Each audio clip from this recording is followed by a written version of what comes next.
پاکستان تحریک انصاف نے پارلیمانی پارٹی نے جوڈیشل کمیشن کا حصہ بننے کی منظوری دے دی۔ یہ فیصلہ پاکستان تحریک انصاف کے پارلیمانی پارٹی اجلاس میں کیا گیا۔ اسی حوالے سے یہ رپورٹ دیکھیے۔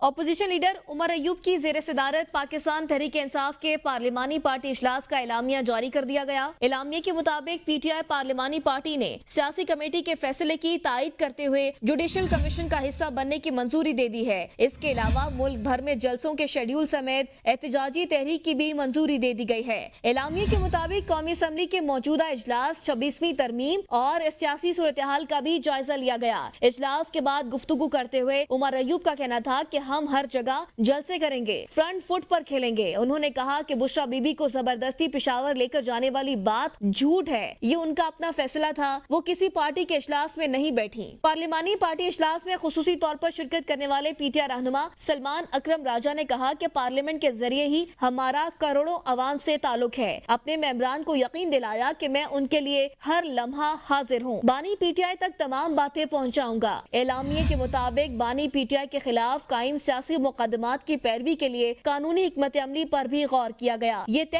کیا گیا ہے کہ بانی پی ٹی آئی کی ناحق قید کے خلاف بھرپور اور مؤثر احتجاج جاری رہے گا۔ اعلامیے کے مطابق جن ارکان نے پارٹی سے غداری کی ان کے خلاف سخت کارروائی ہوگی۔ ایسے ارکان کے خلاف تادیبی کارروائی کو منطقی انجام تک پہنچایا جائے گا۔